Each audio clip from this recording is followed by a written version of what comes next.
para que Deus poupasse a sua vida, a sua família e também os animais, para que pudessem se reproduzir novamente.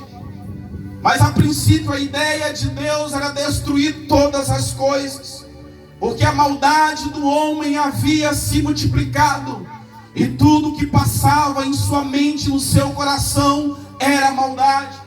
Por este motivo, pelo homem se entregar, se dar ao pecado, pelo homem corromper os seus caminhos, os seus pensamentos, o seu coração, Deus então resolve destruir toda a carne que Ele havia formado sobre a terra.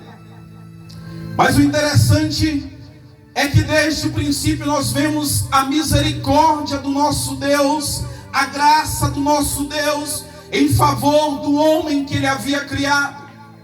Todas as criaturas criadas por Deus recebeu no final da sua criação a expressão boa. Mas porém, quando Deus ele cria o homem, ele diz que é muito bom. Bendito seja Deus.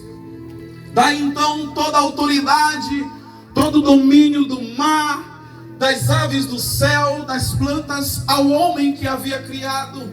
Mas quando este homem então peca, ele entrega a Satanás todo este domínio. É por isso que Jesus, quando ressuscita, ele diz: é-me dado todo o poder nos céus e na terra. Bendito seja Deus, porque este poder que era humano, que foi dado, foi recuperado por Cristo Jesus, e hoje pertence à sua igreja. Louvado seja Deus. Aleluia. A situação do povo do tempo de Noé não é diferente do que vivemos hoje. Tanta maldade, tanta crueldade. O próprio apóstolo Paulo diz que nos últimos dias os homens seriam amantes de si mesmo, caluniadores, infiéis nos contratos, mentirosos. Toda sorte de maléstia tem na verdade afetado o homem desde o dia da sua queda. Mas damos graças a Deus porque para isso, para resolver este problema, para resolver o problema do pecado, veio Jesus Cristo, Filho de Deus, a qual nós pregamos nesta noite. A situação em que vivemos talvez seja até pior do que a situação em que Noé viveu, porque naquela época os pecados não eram tão cruéis como hoje. O que dominava sobre a época de Noé era a violência. Os homens se matavam, era o canibalismo, era tudo isto que na verdade fez Deus trazer juízo sobre esta terra. E o que está registrado no capítulo de número 6 é chamado juízo dos vivos, porque todos aqueles que morreram estavam vivos, morreram pelas águas do dilúvio. Mas virá o juízo dos mortos, que será naquele último dia, o último acontecimento que acontecerá, o juízo final, o grande trono branco, aonde irá comparecer todos aqueles grandes e pequenos, ricos e pobres, poderosos da terra, todo homem, todo índio, todo branco, todo negro, todos estarão diante daquele dia, e nos diz a Bíblia que serão julgados conforme o que está escrito nos livros que estão no céu. E todo homem, toda mulher, toda alma que não for encontrado o seu nome escrito no livro da vida, diz a palavra que será lançado no lago de fogo. Esta é a segunda morte. Louvado seja Deus. Bendito seja Deus. A situação era caótica, e o que vivemos hoje não é diferente. Políticos corruptos, gananciosos, que não estão nem aí com as pessoas que morrem nos corredores dos hospitais por falta de atendimento. Bandidos na terra que tiram a vida das pessoas quando saem ao receber o seu salário na porta dos bancos, ou matam um pai de família parado no sinal de trânsito para levar o seu carro. Traições, porfias, invejas, tudo isto tem assolado o mundo em que temos vivido. E os sinais estão aí se cumprindo dia após dia. Dia após dia, a natureza, dia após dia, a palavra tem sido pregada, dia após dia, a palavra tem sido anunciada, dia após dia, tem se chamado a entrar pela porta da arca, que é Jesus de Nazaré. Dia após dia, tem sido anunciado nas televisões, nos rádios, na internet, aonde quer que seja. Creio eu que há alguém nas ruas, nas praças, dizendo que Jesus Cristo é o Filho de Deus, dizendo que Ele voltará para buscar o seu povo, dizendo que Ele é a solução para o homem, dizendo que Ele é a solução para o pecado. Todos os dias, os homens têm ouvido da parte de Deus. O povo da época de Noé também ouviu, porque enquanto Noé construía a arca, ele anunciava dizendo: Deus trará dilúvio sobre esta terra. Alguns costumam dizer, afirmar que por 120 anos ele pregou a mesma mensagem. Talvez Noé não ganhou uma alma, porque somente ele e os seus entraram na arca. Talvez porque o conteúdo da sua mensagem era dolorida, talvez não agradava o ouvido daqueles que ouviam. Mas Noé de fato pregava uma verdade, que depois de algum tempo veio acontecer, e todos aqueles que não deram crédito à mensagem morreram submergidos pelas águas do dilúvio.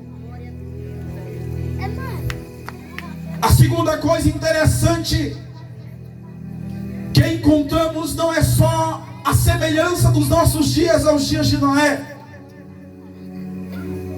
mas é o que está registrado no capítulo de número 18. Deus então faz uma aliança com Noé, faz um pacto com ele e com a sua família. E o interessante aqui, queridos, é que Deus ele não faz aliança com qualquer um. O interessante aqui é que Deus faz aliança com aquele que acha graça diante dos seus olhos. O interessante é que Deus faz aliança com aqueles que se mantêm justos.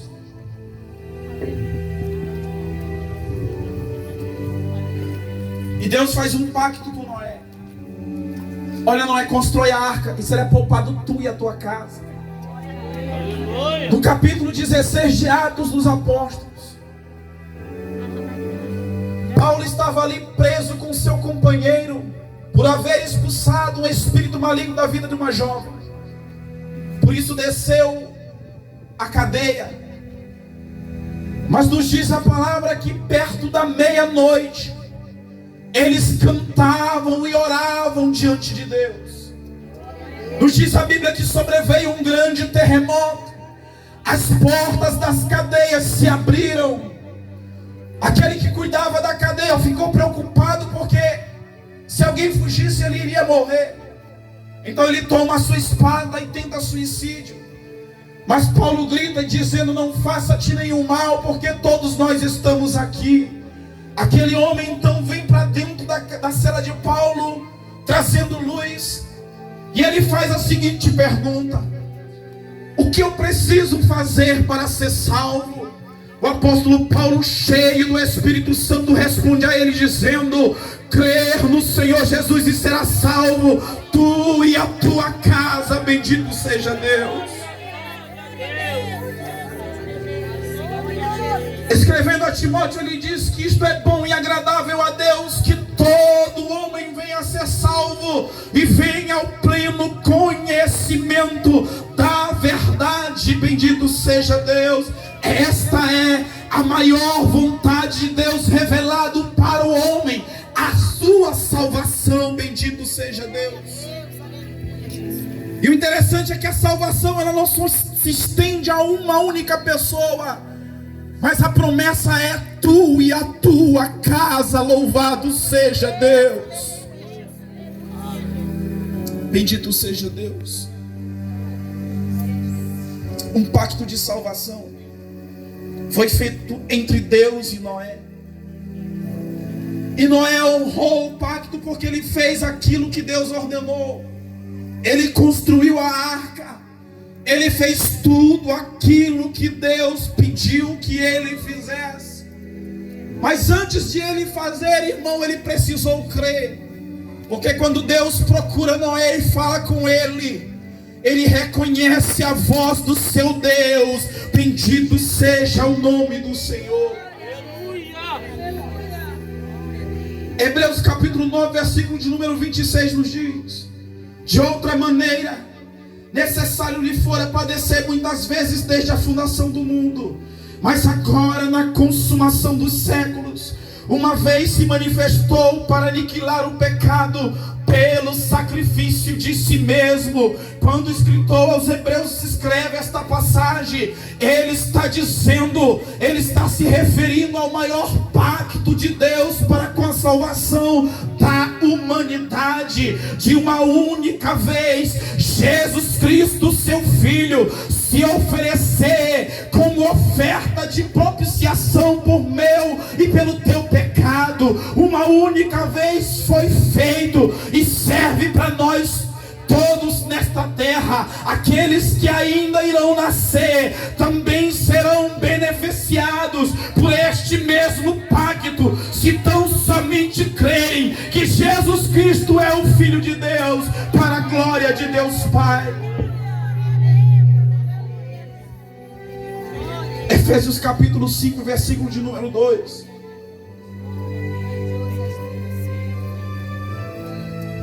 Andai em amor como também Cristo vos amou, e se entregou a si mesmo por nós, em oferta e sacrifício a Deus como cheiro suave. Louvado seja Deus.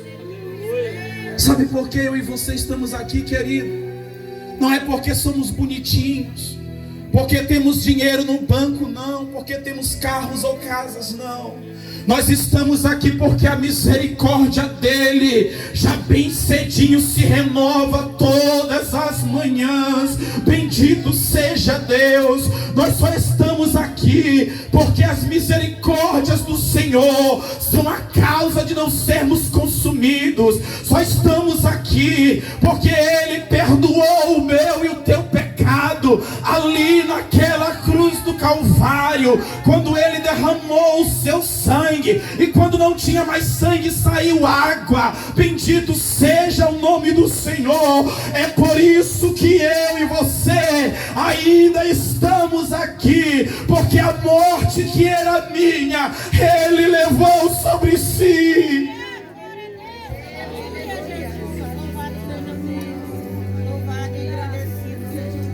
Que amor é esse? Que graça é essa? É a graça que não vê o teu pecado.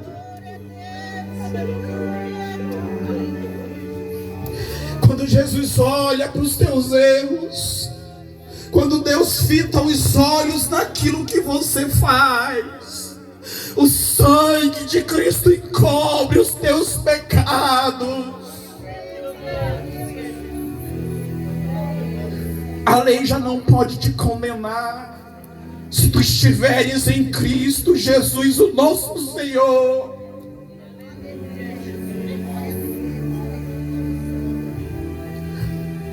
Não perca a oportunidade nesta noite. Primeiro, de entrar pela porta. Só se salvaram do dilúvio aqueles que entraram na porta da arca.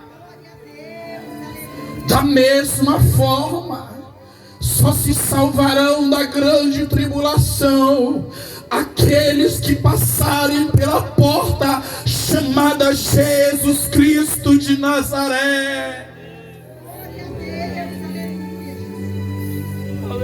Bendito seja Deus. Mateus capítulo 7, versículo de número 13. Entrai pela porta estreita, porque larga é a porta e espaçoso o caminho que conduz à perdição, e muitos são os que entram por ela. Versículo 14. Porque estreita é a porta e apertado o caminho que leva à vida, e há poucos que o encontram. Lucas capítulo 13, versículo 23 e 24, ele disse: Senhor, são poucos os que se salvam. E ele respondeu: porfiai por entrar na porta estreita, porque eu vos digo que muitos procurarão entrar e não poderão. A porta está aberta. A porta da arca, depois de construída, passou 40 dias.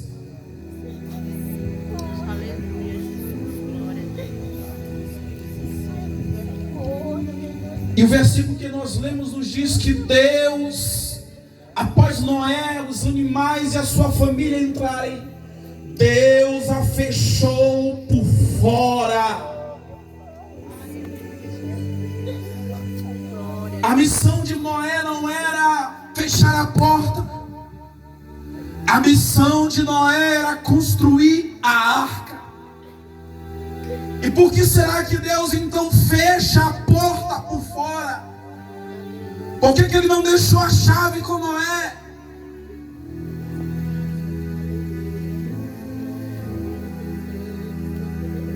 Porque Noé era um homem justo, era um homem misericordioso. Quando ele ouvisse a voz daqueles dizendo: abre-nos a porta, Noé,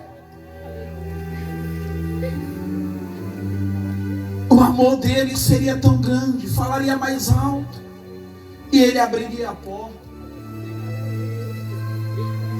Ora, as pessoas da terra inteira, ao redor daquela arca do lado de fora, mas o próprio Deus então resolve fechar. Não será diferente nos dias futuros. O mesmo Deus que abriu a porta de salvação no capítulo 27 de Mateus, quando Jesus é crucificado, as suas mãos à direita e à esquerda, a porta da graça se abre. Quando ele diz: Pai, em tuas mãos entrego o meu espírito, Pai, está consumado. Quando ele dá o brado dizendo: Tetelestai, está consumado, está acabado, está pago. A porta de salvação minha e tua, de todo gentil da terra, de todo aquele que não nasceu dentro da nação de Israel, de todo aquele que não nasceu como hebreu, como israelita, porque Israel é o povo da promessa. Eles foram os escolhidos do primeiro pacto. A promessa foi para eles, foi dada para eles por meio de Abraão. Mas Deus, ele resolve abrir um parênteses. A história de Israel parou no tempo e só vai voltar a ser contada diante de Deus quando terminar o tempo dos gentios, ou o tempo da igreja. Mas quando este tempo se findar, o próprio Deus irá também fechar a porta. E ele diz que ele abre porta onde não tem porta, e ele fecha e ninguém abre, tendo pouca força. Um dia esta porta vai fechar. Um dia esta porta vai fechar. E o que tu está esperando para passar por ela? É bem verdade que ela é pequenininha, é estreitinha, o caminho é apertado, é difícil, porque a vida de crente não é fácil, não.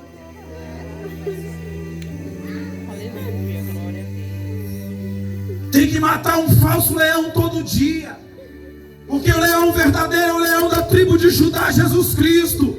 Mas a Bíblia nos diz que o nosso adversário, ele anda ao derredor rugindo, como se fosse um leão buscando a quem possa tragar. Ele tem rugido, mas ele não é leão, porque o verdadeiro leão é o leão da tribo de Judá, Jesus Cristo, Filho de Deus.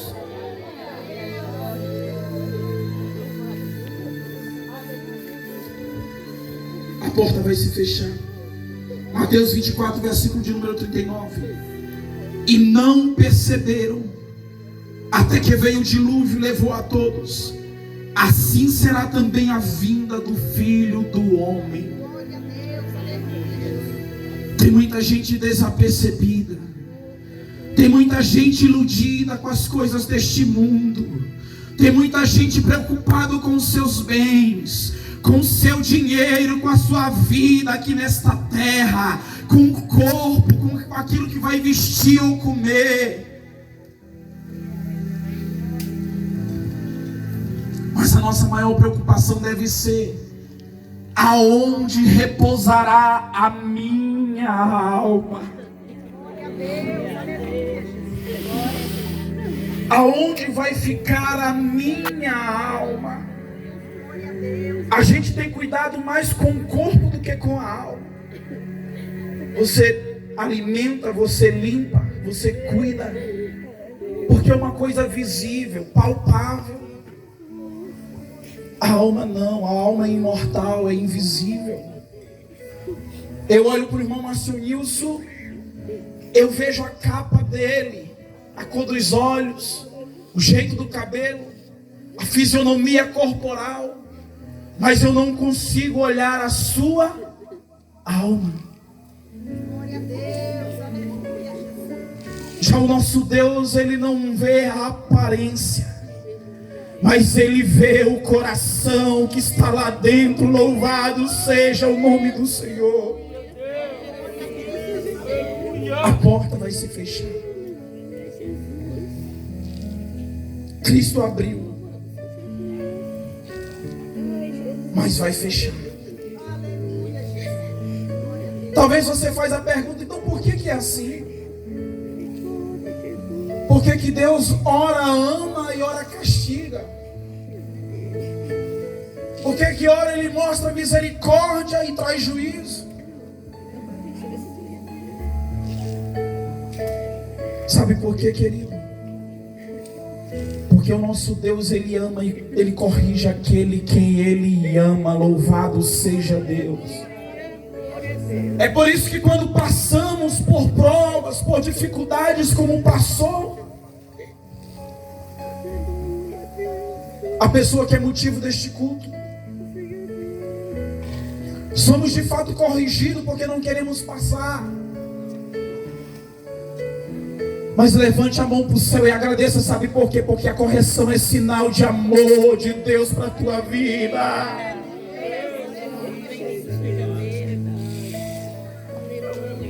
Por que tem que ser assim? Porque o Senhor nos ama. Louvado seja Deus. Romanos capítulo 5, versículo de número 8 nos diz: mas Deus prova o seu amor para conosco, em que Cristo morreu por nós, sendo nós ainda pecadores.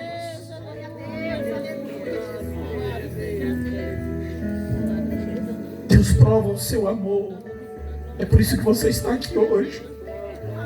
Você não veio ser plateia, não. Você veio para ser chamado por aquele que te criou.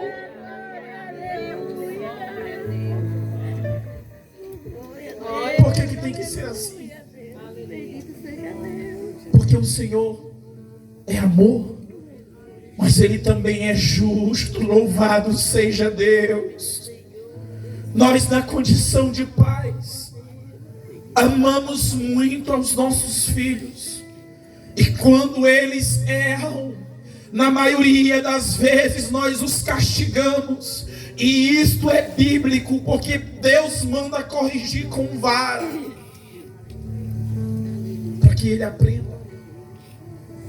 Como um pai trata um filho, assim é o nosso Deus. Ele nos trata como filhos, porque Ele nos criou. Bendito seja Deus.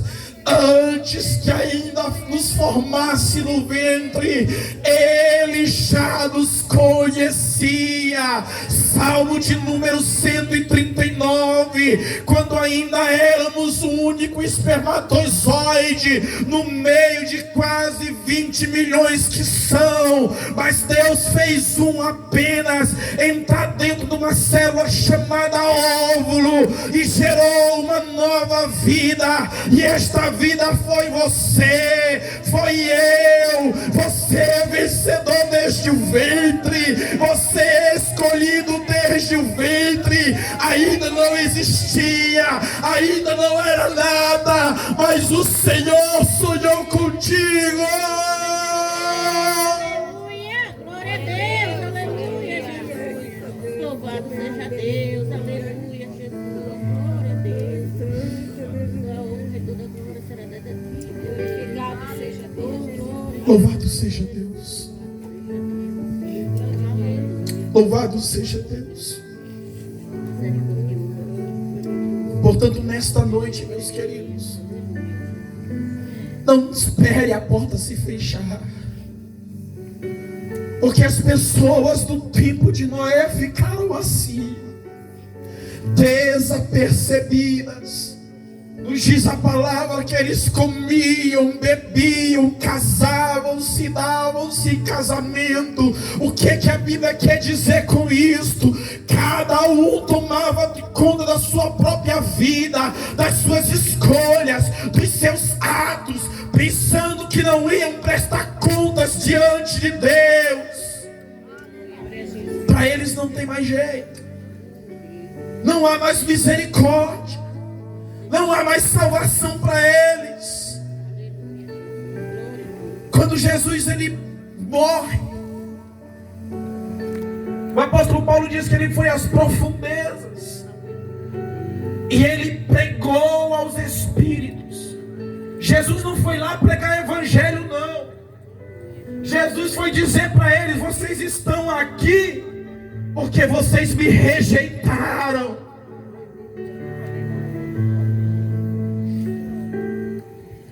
O sol, a lua, a natureza clamava todo dia, anunciando que eu sou real, que eu existo.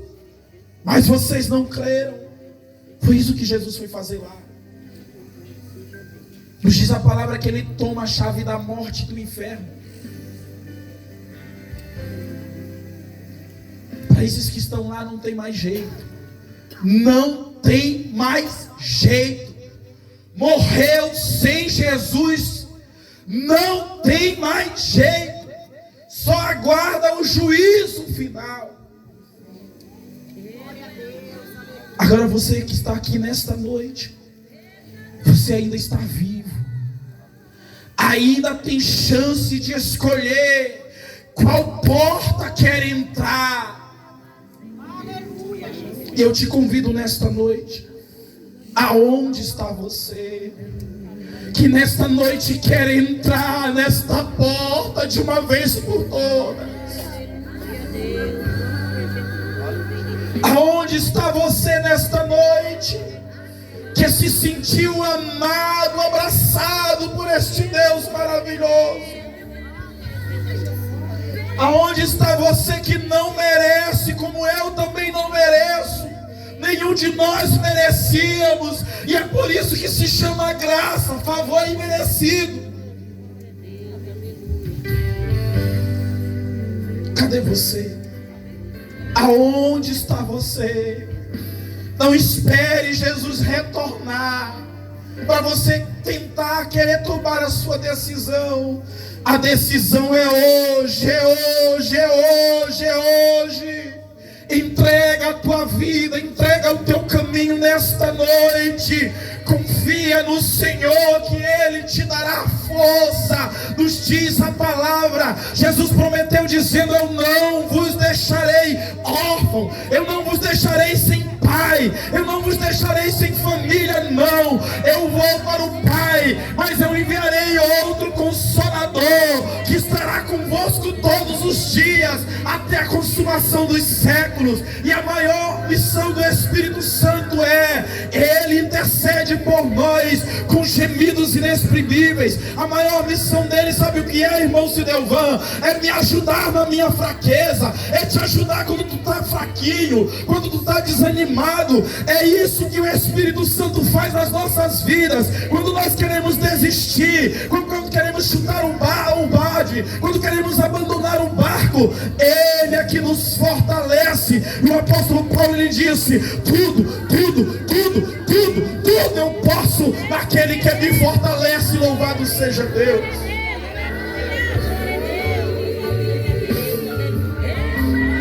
Talvez você já veio muitas vezes, já recebeu oração, se reconciliou 1, 2, 3, 4, quantas vezes?